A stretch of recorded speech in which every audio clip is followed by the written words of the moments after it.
episódio do Papel em Branco, os nossos vídeos com resenha de livros sobre o yoga.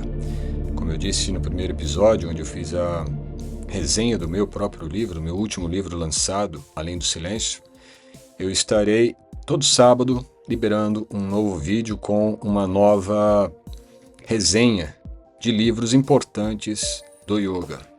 Como eu havia prometido, nessa semana, ou nesse sábado, segundo episódio, eu faria a resenha desse livro do William Broad, A Moderna Ciência do Yoga, os riscos e as recompensas.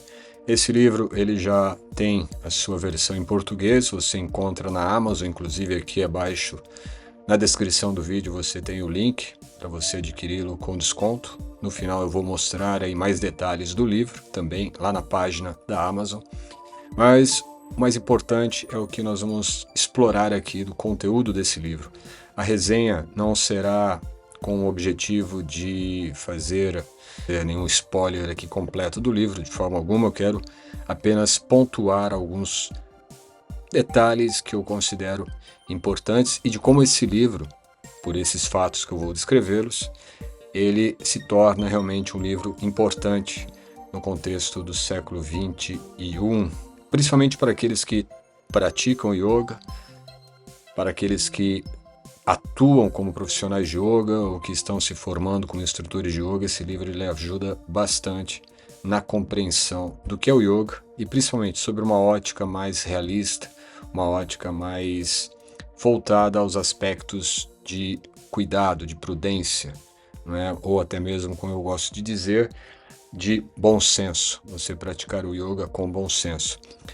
Então, antes de iniciar, eu gostaria apenas de pedir para que você, se ainda não é inscrito, se inscrever, ativar o sinalizador para receber as atualizações nossas aqui do YouTube e também compartilhar. Se você gostar do conteúdo desse livro e deste vídeo, também não custa nada você contribuir aí com uma curtida, dar o seu joia, mostrando que você gostou desse material, e isso vai ajudar o YouTube a entregar para mais pessoas, tá? E de alguma forma você vai estar ajudando o nosso canal a crescer, porque, como eu disse na apresentação anterior, né, nós buscamos entregar aqui valor e não preço.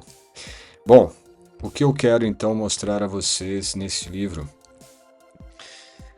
Aqui nós temos então a ciência por trás do mito. Esse é o título que eu coloquei, até para que nós possamos explorá-lo. Uma resenha crítica ao livro The Science of Yoga. É o título em inglês de William Broad. Então, o livro ele é dividido em 7 capítulos, e eu coloquei aqui até para facilitar também essa condução com vocês.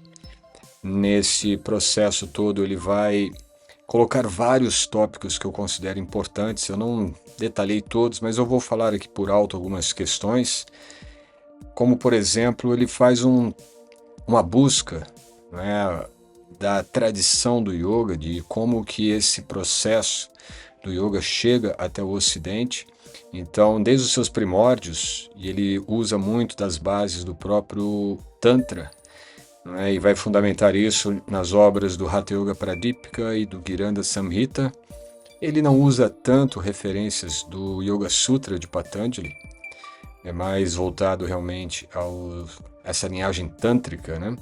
Mas ele dá essa ênfase não por uma questão prática ou de experiências dele, mas ele usa essa fundamentação do Tantra para trabalhar um capítulo específico, que é onde ele vai explorar os aspectos do Tantra, dentro inclusive da busca de qualidade de vida, não é? Ou até mesmo de solução de determinados desequilíbrios energéticos que afetam a vida sexual. Então ele também vai explorar esse aspecto do Tantra, porém ainda não entrando nos detalhes metafísicos ou até mesmo científicos, né, do Tantra, mas sim esse aspecto um pouco mais popularizado no Ocidente, que é o aspecto que vê no caso do Tantra, esse apelo, né, à questão do sexo, da sexualidade.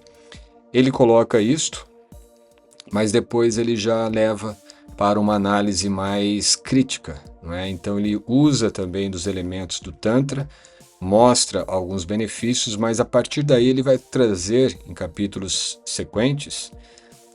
subsequentes, elementos que vão mostrar aí sim os pontos críticos que ele considera. Inclusive, ele vai abordar em vários momentos, diferentes formas em cada capítulo, mas ele tem um olhar bastante crítico. Ele, antes de mais nada, é um jornalista, né? Um jornalista científico, então ele faz matérias para o New York Times. Eu não sei se ele continua, na época do lançamento do livro, ele era um jornalista do New York, e isso dava a ele, então, uma certa habilidade para trabalhar os aspectos mais científicos. Então ele coloca elementos da prática do yoga e busca, né, ao contrário do que geralmente nós vemos, esse apelo da questão de confiar ou de acreditar, né, de ter um certo ar, um certo aspecto pueril, né, um infantil até em relação ao yoga. Ele coloca uma certa crítica, uma certa cautela em relação a isso, né, de como que nós, tendo uma visão um pouco mais crítica em relação ao yoga, antes de aceitarmos as coisas como são apresentadas, devemos analisar, questionar e entender melhor. E aí, por esse motivo mesmo, ele coloca, então, os detalhes, né, mais elaborados, mais até mesmo exemplificados, né? Ele coloca bastante elementos que vão corroborando aquilo que ele está colocando, como no caso de problemas de saúde, né? Então, ao mesmo tempo que ele traz as recompensas, os benefícios, ele começa também a mostrar os riscos que existem dentro da prática do yoga quando não feita de forma devida. Então, para que haja essa compensação, né, ou este contraponto crítico que ele traz no livro, ele busca cientificismos, né, ou podemos dizer, bases em estudos científicos. Cientificismo eu coloco aqui nesse termo porque, sim, existe uma certa limitação dele, aí seria uma crítica minha em relação ao autor, né? Ele coloca muitos elementos do trabalho que ele faz sobre a prática do yoga com um viés talvez um pouco limitador das questões práticas do yoga. Ele acentua, claro, os riscos, ele mostra, né, detalhes e exemplos, inclusive da própria prática dele, experiência que ele mesmo teve, tendo iniciado a prática de yoga nos anos 70 e se dedicado ao Ashtanga Vinyasa. Ele mesmo relata problemas de saúde, né, lesões que ele veio a desenvolver com o passar dos anos. Então, não somente dele, mas ele coloca também quadros, né, de pessoas que tiveram problemas sérios como AVC, problemas de articulações, joelhos. Então, ele respalda isto. O que é interessante, embora eu veja, né, com esse olhar um pouco crítico, no fato de acordo com o embasamento cientificista que ele acentua, ele contribui para nos dar um certo alerta em relação ao yoga, né, de ajudar a ter uma visão realmente um pouco mais abrangente. No meu caso, especificamente, isso eu comento geralmente com os meus alunos, numa imersão que eu fiz, isso já pelo menos aí uns 17 ou 20 anos quase, eu fiz uma imersão com uma professora de yoga do Rio de Janeiro, e eu fui ali não como professor, eu fui literalmente como alguém participando, né, da condução dela, do evento dela, e teve um determinado momento em que eu senti um desconforto no meu tornozelo praticando o Padmasana, né? Eu senti que havia alguma coisa ali, não estava legal. E ela disse que não precisa se preocupar, é assim mesmo, e pediu para que forçasse um pouco mais, e claro, eu senti que não estava sendo bom, eu parei. A sorte que eu parei ainda a tempo, porque mesmo assim ainda eu fiquei durante quase 7 semanas com o meu pé esquerdo no caso, bastante limitado em movimentos, né? Quase que me dá um estiramento nas articulações do meu tornozelo, praticando Padmasana. Então, esses detalhes que às vezes mesmo professores que já têm certas habilidades e domínio e anos de prática, pode falhar. Então, por isso que a leitura desse livro pode contribuir para o praticante e também para o professor de yoga em ter um parâmetro, ter uma delimitação entre os riscos que existem, mesmo quando estamos buscando os benefícios da prática do yoga. Existem determinadas posturas, existem determinados movimentos até que possamos fazer, e incluindo ali ele dá exemplos de técnicas respiratórias que também podem afetar e desequilibrar, principalmente no caso de hipertensos, cardíacos, e isso também eu acentuo nos cursos que eu ofereço. Enfim, a questão é que há uma linha tênue entre ter uma prática coerente, uma prática cuidadosa e uma prática que possa, sim, colocar o aluno em situação de risco, de lesões. E não é nada demais, né, enfatizarmos o tanto de problemas, de relatos que nós temos visto nos últimos anos. Inclusive há menos de 2 anos tivemos uma professora recém-formada que foi fazer uma imersão também em yoga, no caso dizia-se yoga, mas era acro yoga, e teve uma lesão também seríssima, né, de fratura na espinha dorsal. Então são coisas que deve-se ter cuidado.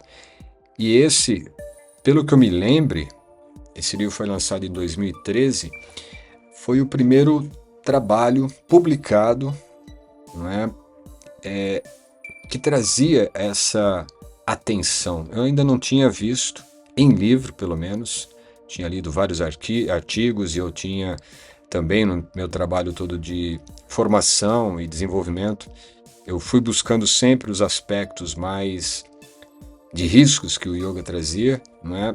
Mas diretamente com professores, diretamente com experiência própria, e principalmente depois de ter, acho que a maioria conhece, para quem já está no yoga há mais de 10 anos pelo menos, conhece a história de Pedro Kupfer, né, o professor uruguaio que teve um sério problema de saúde justamente praticando Ashtanga Vinyasa e havendo nesse caso uma séria lesão, né? Ou seja, numa prática de yoga você pode se lesionar.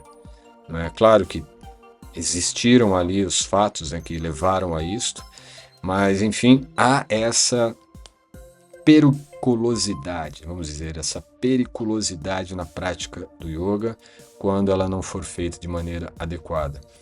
Então, esse é o ponto central do trabalho dele, né? Ele vai trazer muitos desses aspectos de cuidado, mas também ele mostra os benefícios. Eu vou explorar um pouco agora os benefícios e vamos falar mais também dos cuidados que ele acentua. Mas as recompensas, como está aqui, são muito mais do que flexibilidade. Na verdade, o que ele mostra é em relação a uma forma de cura interna, um processo farmacêutico interno, né, através dos asanas, através das técnicas respiratórias.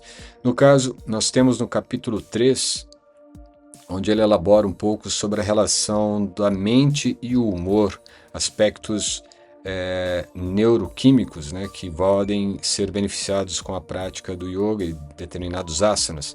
Então, por exemplo, ele vai detalhar outros aspectos nesse contexto, mas um que eu achei bastante interessante é de que ele destaca-se no trabalho, nesse capítulo 3, o caso de aumento de GABA, né, o neurotransmissor conhecido como neurotransmissor da calma.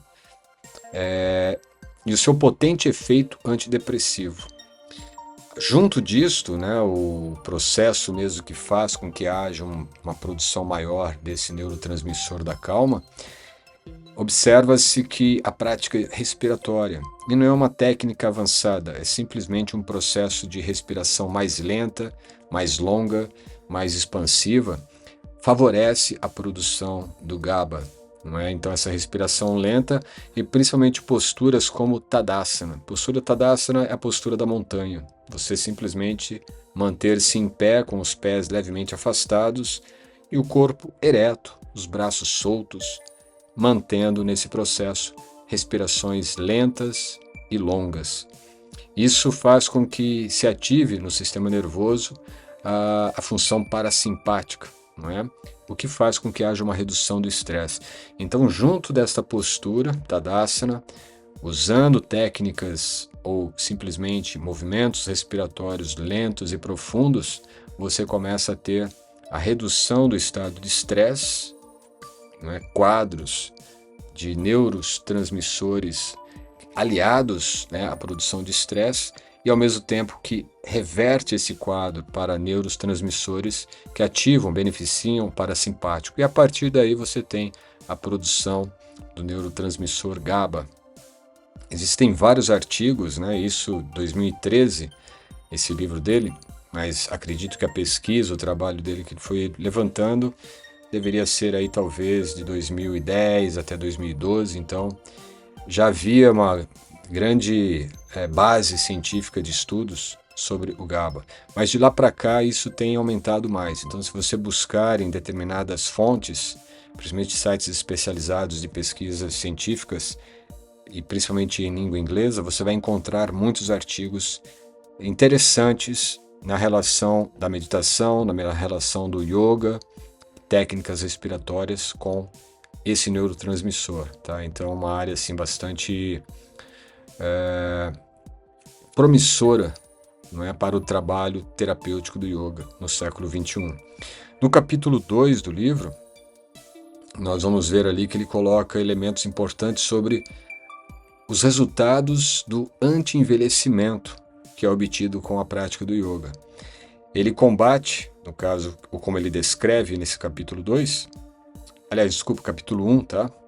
Ele combate o estresse crônico e a proteção dos telômeros, a partir da estimulação do nervo vago que reforça a imunidade. Então, no capítulo 1, ele já abre o livro mostrando essas recompensas e acentuando muito os benefícios da longevidade, a prevenção do envelhecimento precoce, e principalmente pelo fato de estar trabalhando um processo todo neuroquímico que irá proteger os telômeros. Para quem não sabe, os telômeros são estruturas celulares, né, dentro das células, informações celulares que dão como que um cronômetro do nosso sistema biológico, fazendo com que determinado tempo, quando chega naquele momento exato, todo o campo de inteligência biológica das nossas células começa então a ser desativado. E aí você começa o processo de envelhecimento, literalmente acelerado, claro, porque nós estamos envelhecendo a todo instante. Desde que nascemos, nós já estamos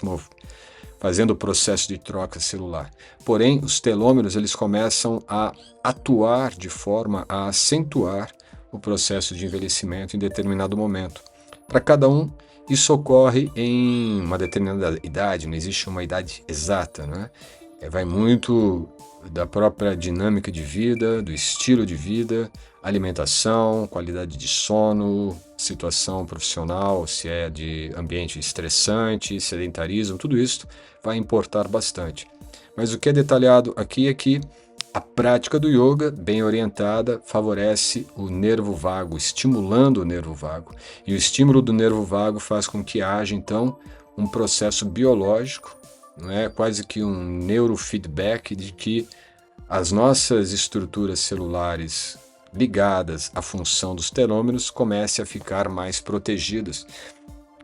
Talvez podemos dizer assim que um fio condutor do livro está em conectar pontos com o tópico do estresse.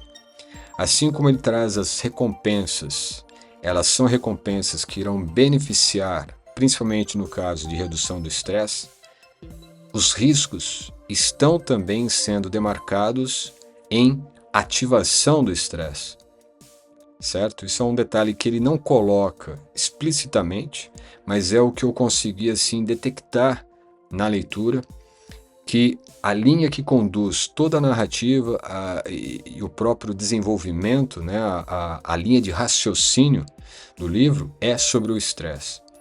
Que nós temos que ter uma linha de comando ou uma linha mediana na qual você elimina ou reduz a taxa de estresse da sua vida. Então você tem uma vida muito estressante, uma vida muito desequilibrada, o yoga vai te trazer para esse meio. Porém, temos que ter o cuidado de não ir demais para o outro lado. Você reduz o estresse que a vida talvez tenha dado a você, mas você não deve levar o estresse para o yoga. Ou causar estresse em seu corpo, em sua mente, em seu sistema com a prática do yoga. O yoga ele é para equilibrar, para reduzir o estresse da sua vida. Mas ele não é um ambiente ou uma prática, não é? Ou uma possibilidade de você estressar. É basicamente a ideia do no pain, no gain, não é? Sem dor não há ganho. É pelo contrário, no yoga isso não funciona. Então, sempre você observa isso em cada capítulo, falando de benefícios e recompensas, ou falando de riscos e prejuízos que você pode ter com yoga, a linha tênue é: fique livre do estresse. Em poucas palavras, o que nós vamos observar também na síntese do livro é justamente uma busca de um equilíbrio, a busca de uma redução do estresse, sem estresse absorvido da vida e sem estresse gerado pela prática do yoga. Isso fica muito claro quando ele vai acentuar ali algumas práticas e exercícios físicos, né? Muitas vezes nós pensamos que precisamos, e é claro que precisamos sim, né, de práticas de atividades físicas para a redução do estresse. Porém, no yoga, essa prática ela não deve ser estressante. É esse o ponto que ele deixa bastante claro, principalmente no capítulo 6, ok? No capítulo, aqui nós temos o capítulo 7, ele vai falar sobre a criatividade, né? Ele mostra que esse aumento do neurotransmissor da calma, que é o GABA, ele promove uma calma criativa, né? Gerando a ativação do hemisfério direito do cérebro, dado no caso do violinista Yehud Menuhin, né? Ele vai falar sobre a história desse violinista.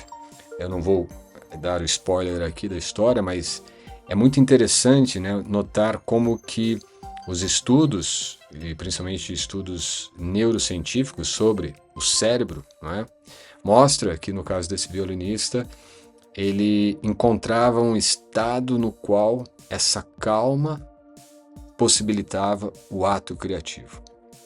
Em outras palavras, a prática do yoga pode promover estados de tranquilidade, de serenidade, de calma, e a partir desta calma, que é oriunda, não artificialmente, mas já por mudanças de padrões de neurotransmissores e, consequentemente, comportamentais, físicos do sistema nervoso, você começa a ter, então, uma possibilidade maior de ato criativo. Seja para o ato artístico, seja no ato de escrever, seja no ato de encontrar, né, uma certa harmonia criativa na sua vida, em qualquer condição, é realmente algo que nós podemos observar nesse processo da prática do yoga de forma coerente.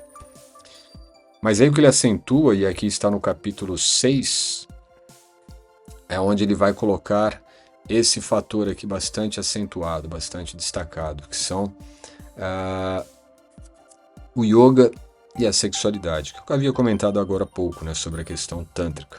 Então ele vai demonstrar ali sobre as origens tântricas do yoga, mas principalmente na questão de suas raízes estarem conectadas no trabalho das energias, né, mostrando que quando nós estamos trabalhando na prática do yoga, e isso é bastante demonstrado na combinação, e talvez o que ele mostra de forma indireta, né, no Ashtanga Vinyasa, que é o que ele praticou, ele mostra essa conexão que ele mesmo possui entre asanas e respiração, né? O fundamento básico do Ashtanga Vinyasa é o Vinyasa Krama, essa combinação de sequência ou de posturas dentro de uma sequência, de uma dinâmica sequencial, onde integra o movimento do corpo com o movimento respiratório.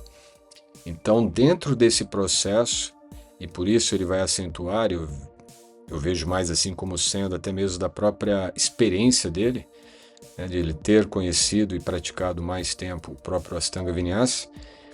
Ele observa esse processo energético, né, um processo de equilíbrio energético oriundo da prática do yoga. E justamente por isso ele busca embasamento nas origens tântricas, né? Claro, nós sabemos que o yoga ele surge, né, dentro de um processo planetário, onde essas definições estilísticas, né, ou metodológicas, ou até mesmo de escolas, não existiam. Era simplesmente uma integração do ser com a natureza, com o sagrado, com o divino, né, na própria fluidez da vida. Mas claro que esse momento inicial ele era muito integrado nos aspectos da consciência energética do eu. Então, naturalmente, em determinado momento, nós vamos ter, com o surgimento de padrões culturais do que viria a ser a civilização védica, lá nos seus primórdios, aí sim você tem um certo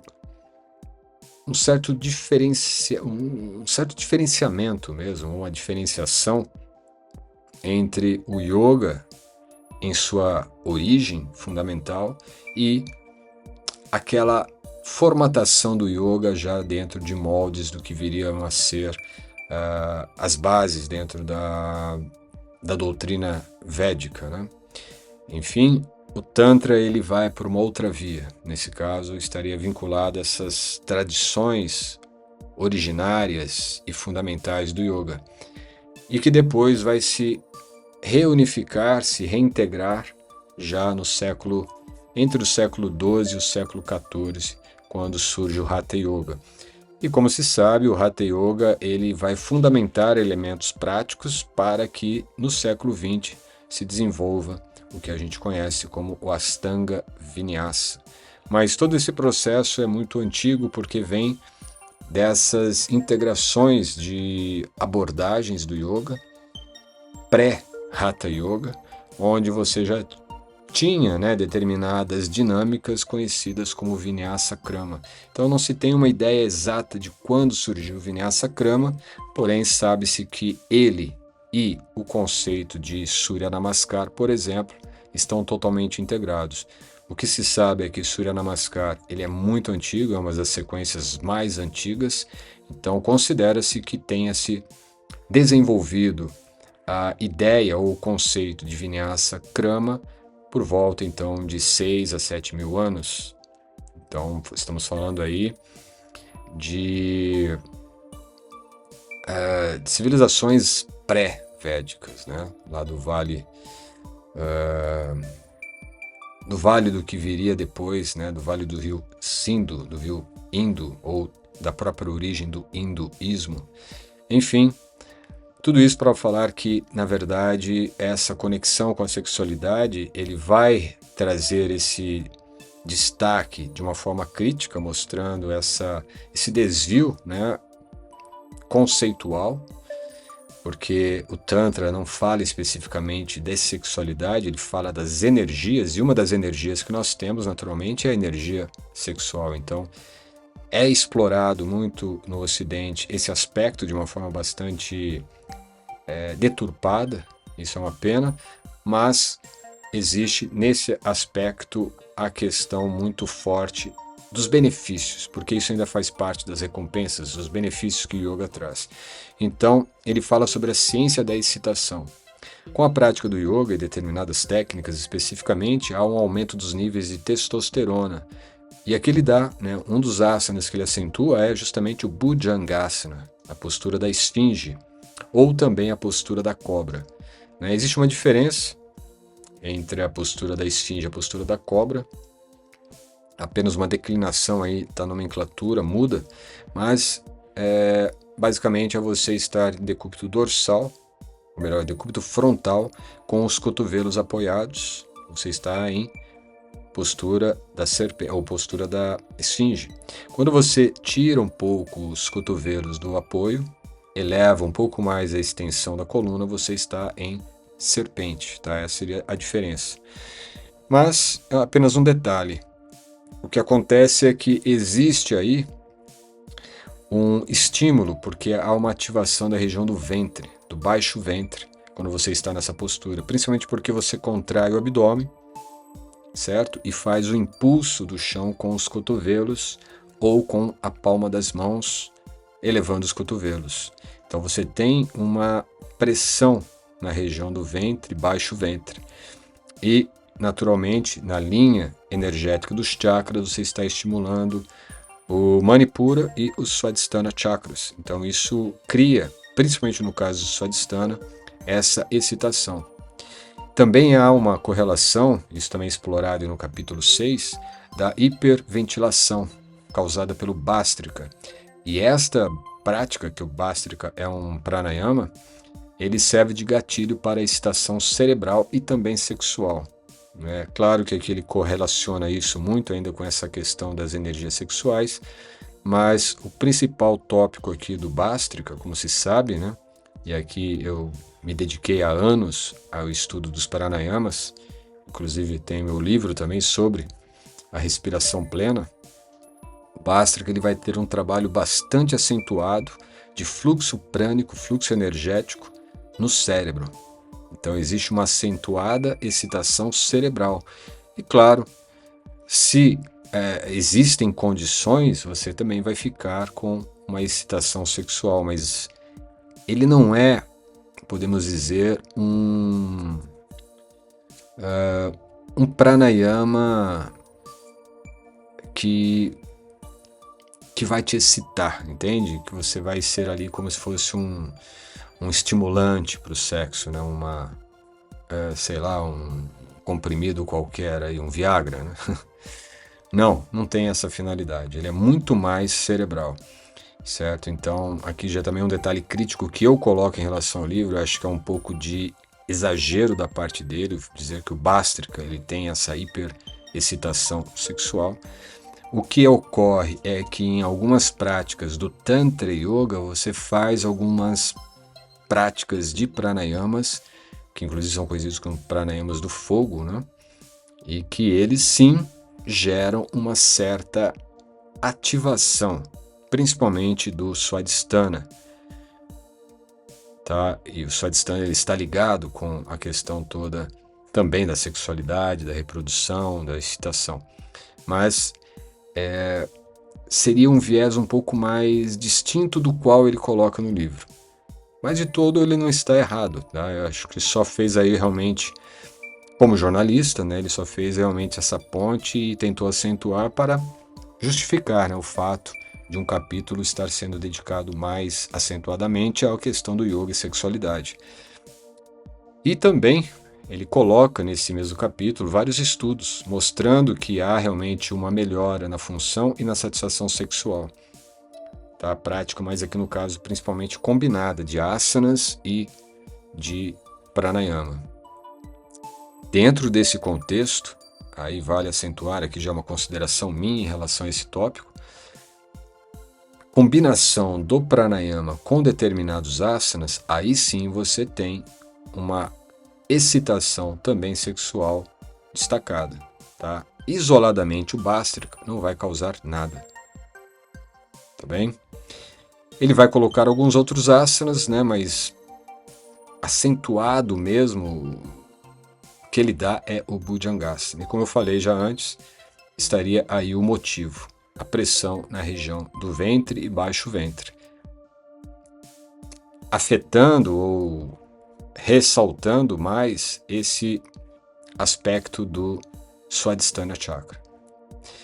A síntese que eu consigo tirar, né, e que ele não dá essa frase, mas ele levanta essa questão no final do capítulo é: Yoga é uma ferramenta poderosa para a saúde mental, imunológica e até sexual. Mas e a saúde física no sentido tradicional de exercícios? Então ele coloca essa questão, e eu acho que é uma questão importante, porque aí ele relaciona isto, né, embora estivesse antes no capítulo aqui, no capítulo 2, ele vai relacionar já com as questões dos riscos, e você vai entender daqui a pouco por quê. Ele primeiro coloca aqui o mito do exercício perfeito. Então, no capítulo 2 ele já coloca essa questão do exercício perfeito, e que ressalta os perigos reais e ocultos do yoga, que estão presentes na prática do yoga.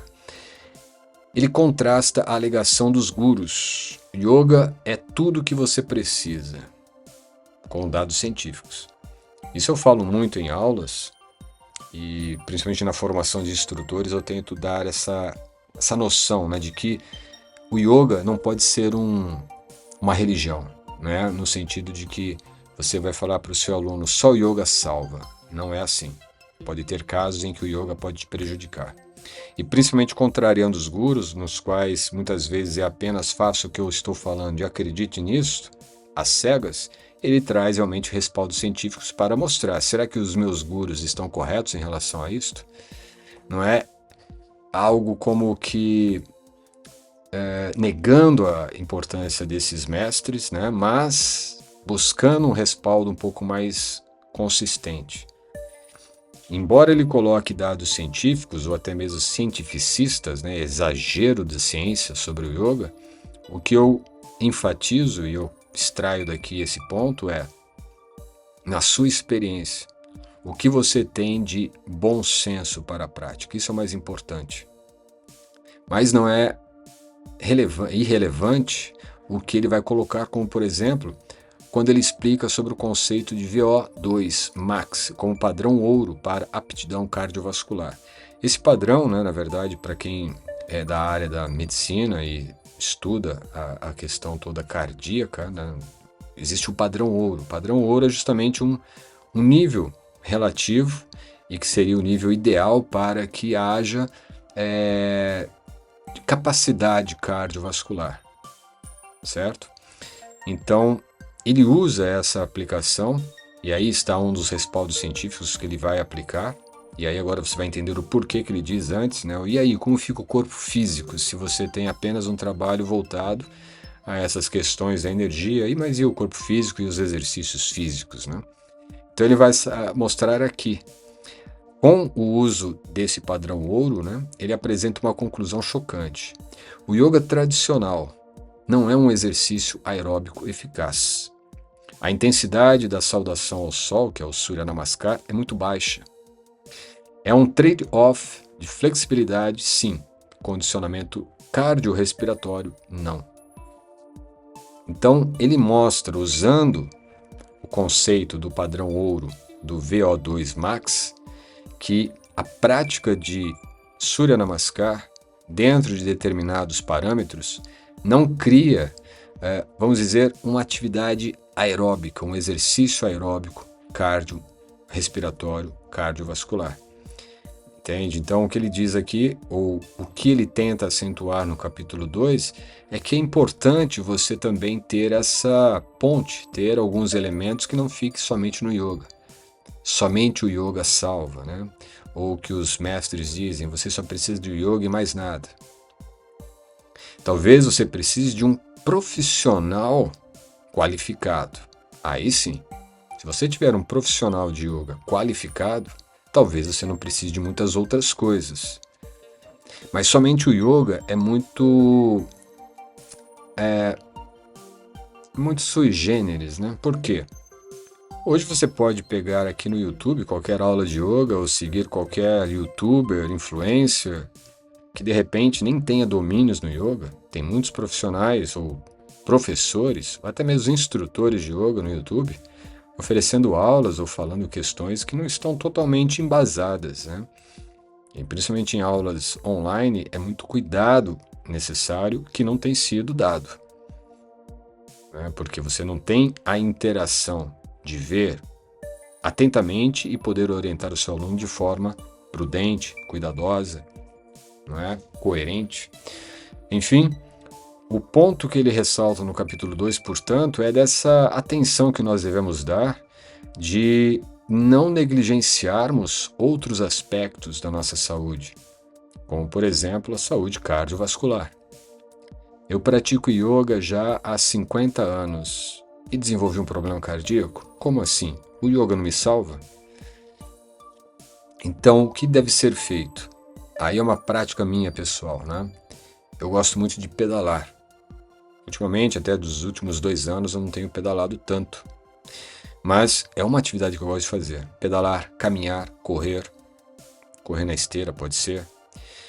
São atividades que vão exigir um pouco mais de funções aeróbicas do seu organismo, porque é importante.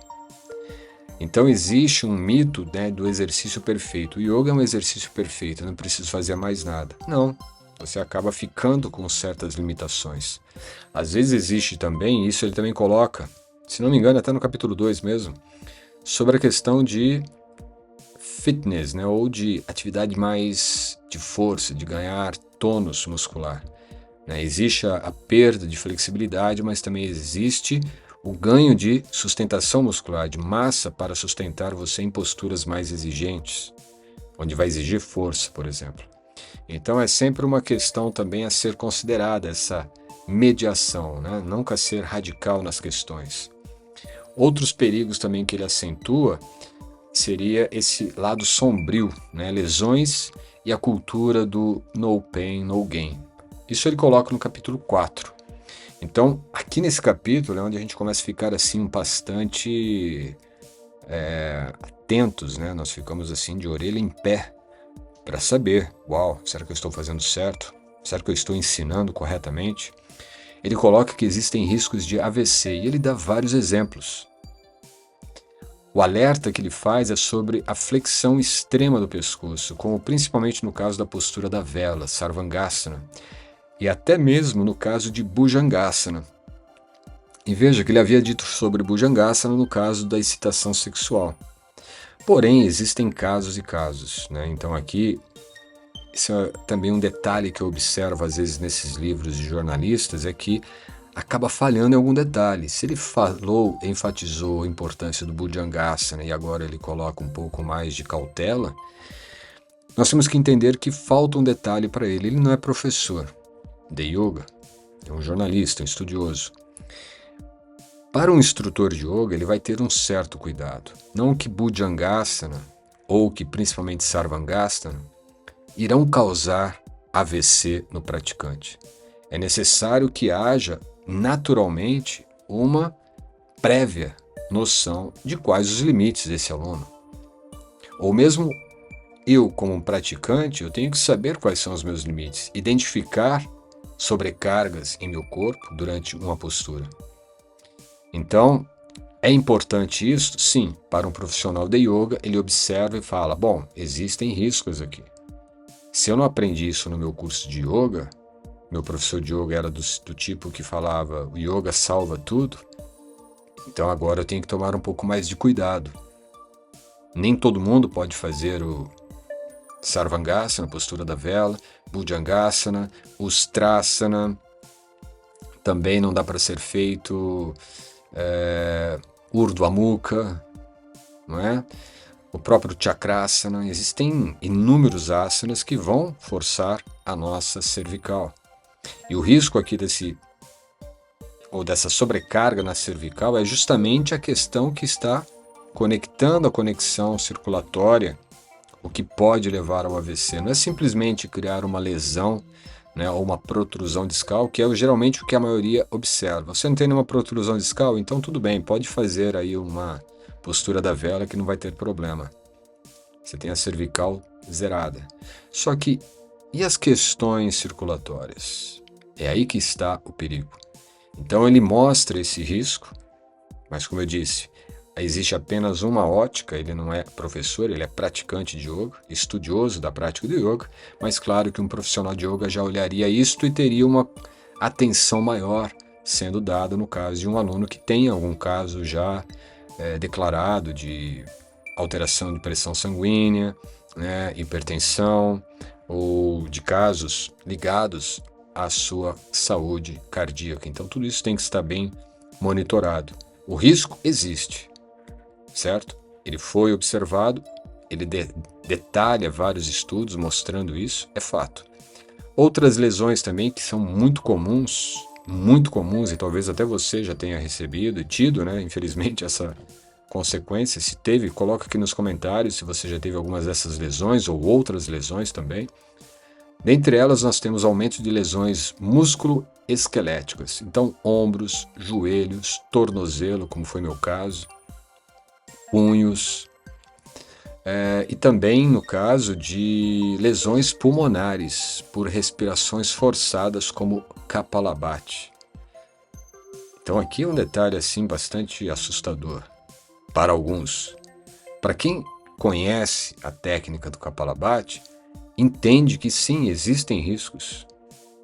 Mas sabendo dos riscos, conhecendo a técnica, vai saber moderar esta prática. Mas, mais uma vez, embora ele não seja profissional de yoga, ele é praticante de yoga e estuda o yoga com uma certa ótica crítica, né? Ele está certo em dizer isso. Mas ele não está conclusivamente definindo que isso é um fato, que todos que farão Kapalabhati sofrerão consequências de lesões pulmonares. Mas onde estariam essas lesões, portanto? Ele coloca algumas questões ali, eu não vou detalhar para não tirar a vontade de você ler o livro, mas a minha visão, o meu entendimento é quando você pratica o Kapalabhati em ambientes poluídos, ou em ambientes que tenham fumaça, ou até mesmo dentro de uma sala fechada com incenso aceso, a fumaça do incenso. Ah, mas meu incenso é de uma sala indiana, comprei lá no Taj Mahal, né? Tinha um indianozinho lá vendendo, era de uma sala feito com esterco de vaca e flores nobres. Não tem problema, a fumaça vai prejudicar os pulmões. Então ambientes poluídos principalmente, terrível. Mas também ambientes frios, extremamente frios, também pode te causar prejuízos e lesões pulmonares, tá bem? Mas principalmente nessa questão. Ele vai dar outros lá, mas que não são assim tão preocupantes. O mais preocupante é isso, uma sala fechada com incenso, ou de repente fumaça, ou você praticando yoga num ambiente que tenha muito escapamento de veículos, né? Por exemplo, eu lembro de algumas aulas que eu fiz ali na Avenida Presidente Vargas, no Rio de Janeiro, e era assim, terrível, era o 7º andar, né? Mas bem no centro ali, uma movimentação terrível. E na hora do pranayama, eu sentia. Ninguém mais parece sentir isso, mas eu, como eu tinha uma certa sensibilidade, né? Na época eu tinha recém saído do ashram, morava no templo, então eu vivia no meio do mato, vivia no meio da floresta praticamente. E aí eu sentia essa mudança da qualidade do ar. Então ali já era um fato declarado de que se fizesse um Kapalabhati ali por muitos dias, né, em sequências, você teria algum problema pulmonar sendo detectado. O que o Broad também argumenta aqui nesse capítulo 4, é sobre a comercialização. Aí é onde eu acho que fica bacana, porque ele vai conectando todos esses detalhes críticos que ele traz, como um jornalista e que teve as experiências de se lesionar com a prática, ele traz tudo isso sob uma única, vamos dizer, um único anzol, né? Ele consegue iscar todas as problemáticas do yoga moderno dentro dessa visão de comercialização, né, de uma industrialização do yoga e a formação inadequada de professores que criaram assim um ambiente onde riscos sérios são subestimados. Como eu falei agora há pouco, né, uma imersão de final de semana para oficina de acro yoga fez com que uma professora recém-formada perdesse os movimentos do seu corpo, simplesmente praticando acro yoga. O que não é yoga, né? Eu já até comentei isso em um podcast, mas isso não é yoga, isso é apenas uma outra coisa. A única coisa de yoga que tem ali é o nome, YOGA. Qualquer outra coisa que você coloca ali, aparentemente é yoga, mas disso não tem nada de yoga. Agora, o ponto está aí. Você tem toda uma comercialização do yoga, todo um mercado do yoga. Você tem empresas norte-americanas que trabalham com yoga indo para, né, Wall Street, vender suas ações. Então, assim, aquilo que no yoga é visto apenas como um viés de desenvolvimento espiritual, de autorrealização, né, de autoconhecimento ou de equilíbrio, psicofísico, né, ou psicossomático, lidar com as emoções, lidar com as suas sombras, tudo isso é deixado de lado, porque tudo isso não gera dinheiro, não gera recursos. O que você precisa é de pessoas fazendo ginástica, e agora você vê que nem mesmo o Surya Namaskar pode ser considerado ginástica porque ele não tem ativação significativa dentro do padrão ouro cardiovascular, alguma ativação benéfica.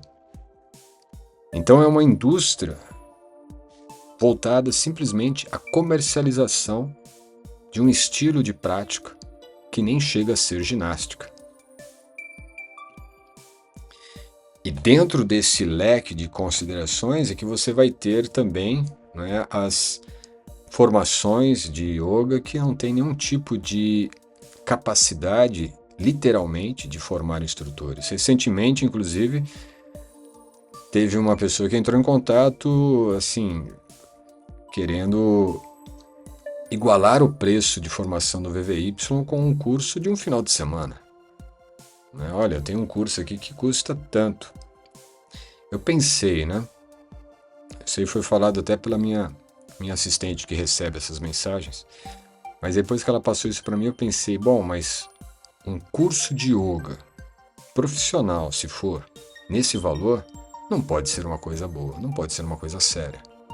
E aí entra nesse panteão, certo? Cursos que estão subestimando os riscos que você está colocando nas mãos dos seus futuros professores e instrutores, é na verdade uma bomba relógio. Imagine uma pessoa que acabou de se formar em um curso desses, que o valor corresponderia a um curso de um final de semana, dando aulas ou dando cursos para outras pessoas e colocando elas em risco de poderem se lesionar, perder o movimento ou até mesmo perder a vida. Então, é um tópico que ele traz aqui bastante interessante, que eu considero assim um dos mais relevantes no yoga contemporâneo. Ter um olhar crítico em relação a essas questões é fundamental. Mas ele traz também um futuro, ele dá alguma esperança, né? O futuro, cura, regulamentação e o paradoxo.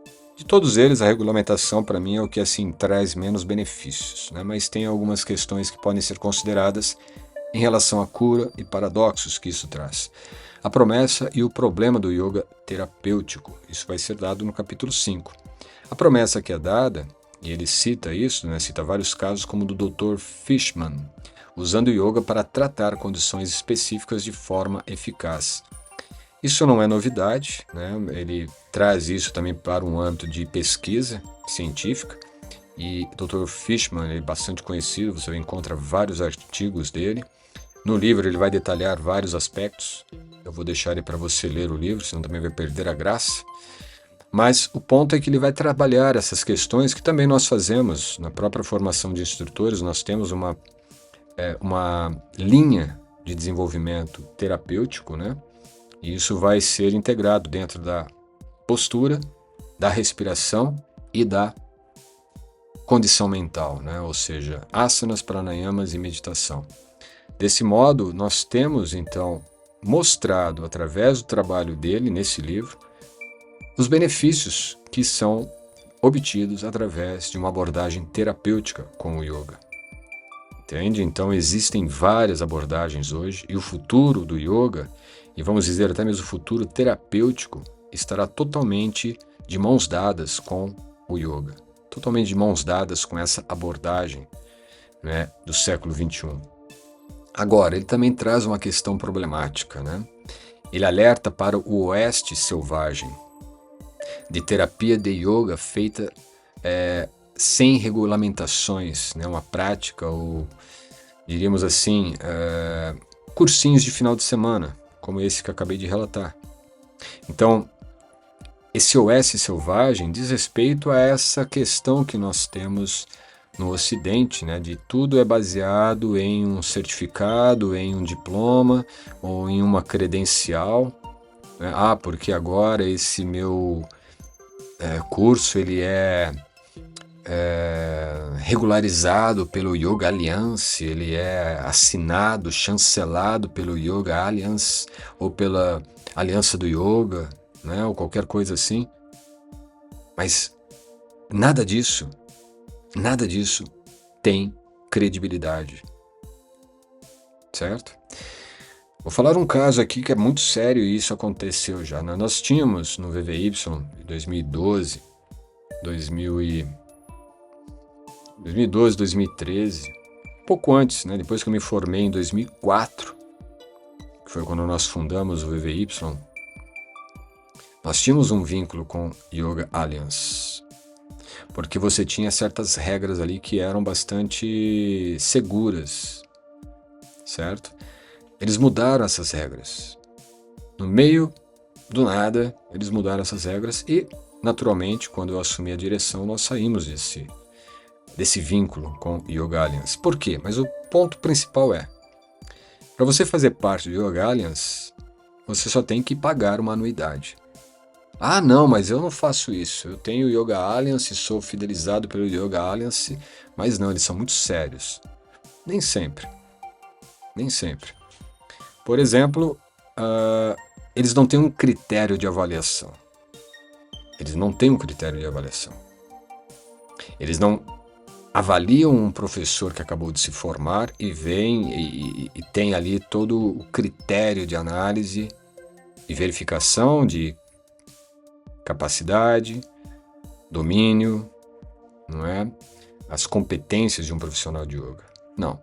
Você só tem que mostrar aquilo que você aprendeu por escrito, copy-paste, está ok, não é?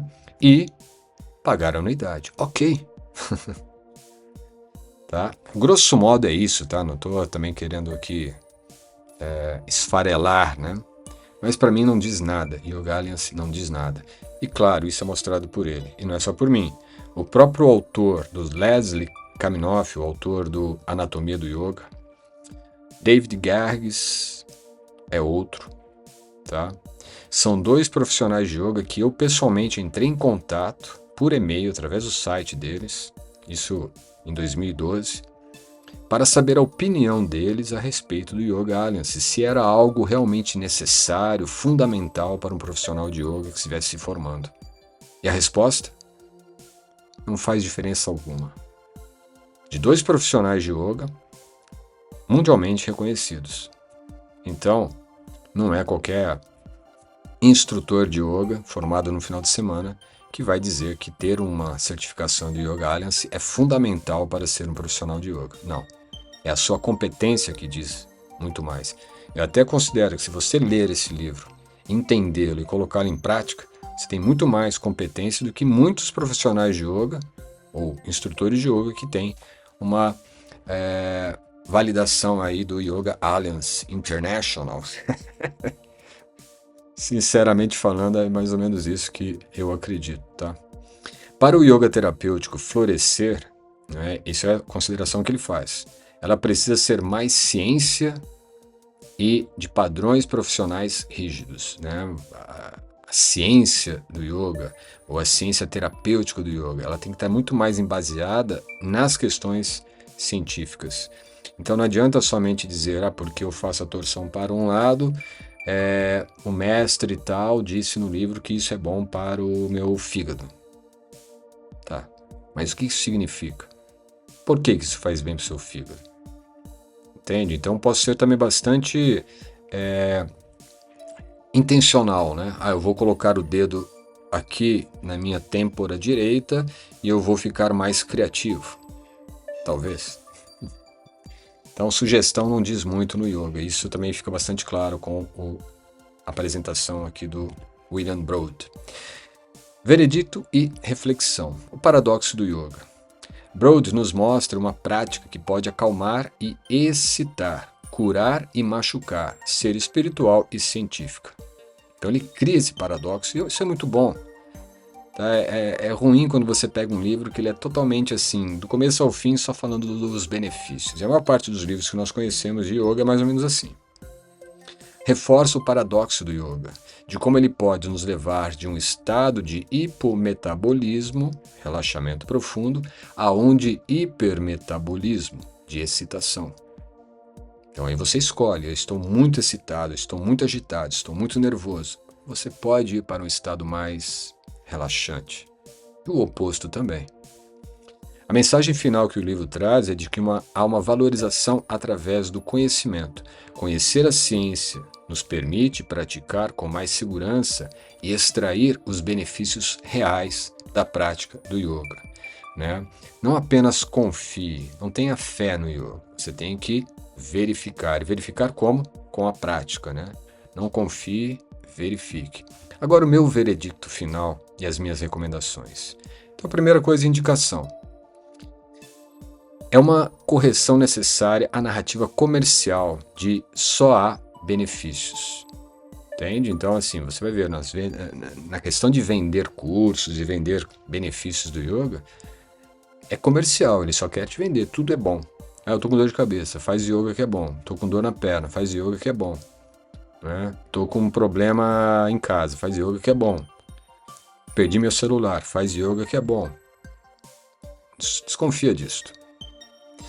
O livro também, né, ele vai nos dar um empoderamento de termos, pelo menos, interesse de buscarmos informações transparentes, certo?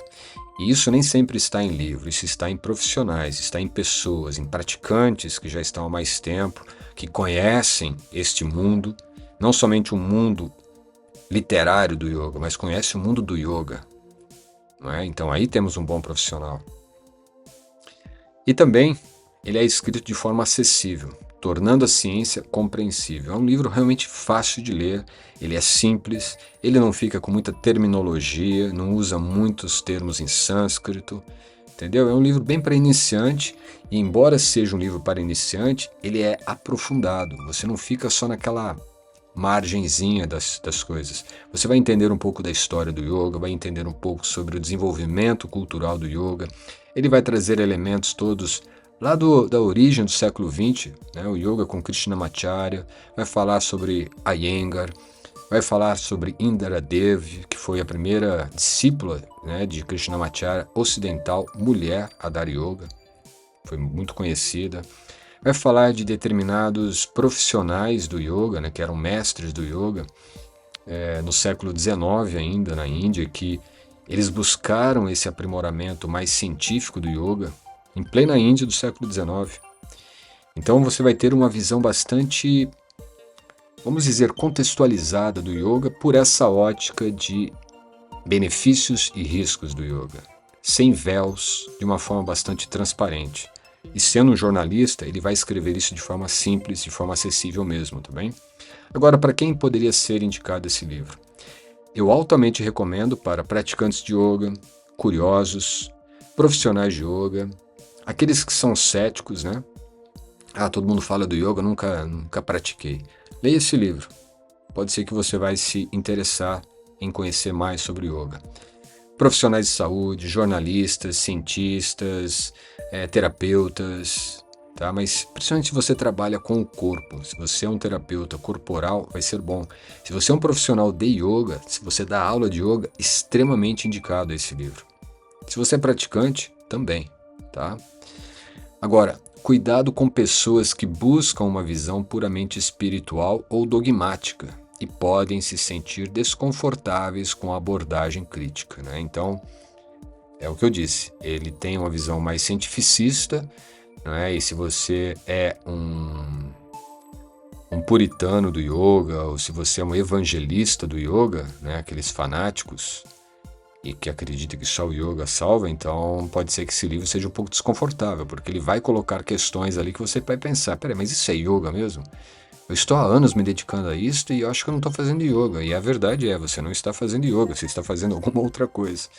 Então isso pode parecer desconfortável, mas é muito sanador.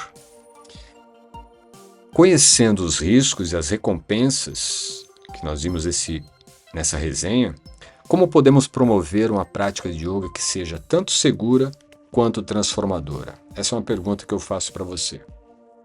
Se a gente começa a entender que existem riscos e recompensas, então como podemos promover uma prática de yoga que seja tanto segura quanto transformadora?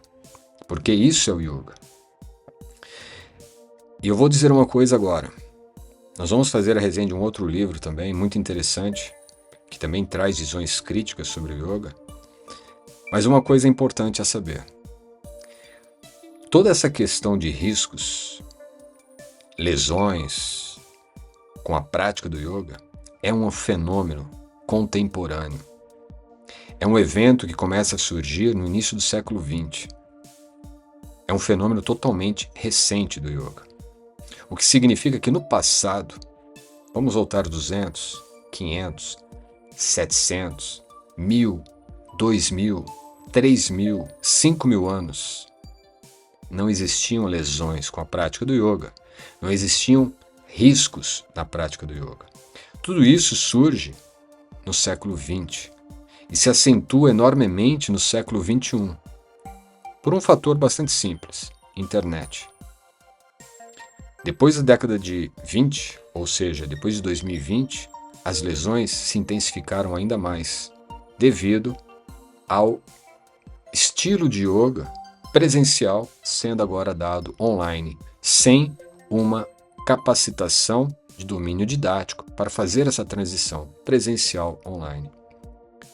Então, esse fator de risco, ele é um fator de risco que se acentua no século XX e enormemente no século XXI. No passado isso não existia. Isso é importante ressaltar para você. Então, como que podemos promover uma prática de yoga que seja tanto segura quanto transformadora? Eu tenho a resposta para você. A formação VVY de instrutores de yoga. Formação profissional e treinamento prático em yoga. Nesse QR Code você vai diretamente para a nossa página, no nosso site, para conhecer mais detalhes da formação de instrutores de yoga do VVY School. Uma formação de 9 meses, mas que nós damos a você o acesso e, ao mesmo tempo, a revisão de todo o estudo em 24 meses. Você conclui o curso em 9 meses, mas pode refazê-lo durante 24 meses, revendo tudo o que foi aprendido, desenvolvendo suas habilidades, tudo com o meu acompanhamento e também a interação de todos os outros alunos que estão fazendo parte, bem como também de profissionais que já se formaram e que estão fazendo revisões dos estudos conosco. Então, para que haja os benefícios que você busca no yoga, sabendo que existem riscos, junto desses benefícios, nada melhor do que você ter uma formação ou um aprendizado prático que te leve realmente ao desenvolvimento da maestria em yoga. Esse livro, ele faz parte da nossa biografia ou da nossa bibliografia e não é por acaso que é um dos livros que eu mais recomendo, junto do Anatomia do Yoga, que também é um livro que nós vamos estudar aqui dentro da resenha em breve. Ok? Então, eu agradeço sua presença, sua atenção, qualquer dúvida, qualquer comentário, ou até mesmo indicação de livro que você queira que tenha a resenha aqui apresentada, é só colocar nos comentários e nós te responderemos. Até breve, na próxima aula. Namaskar.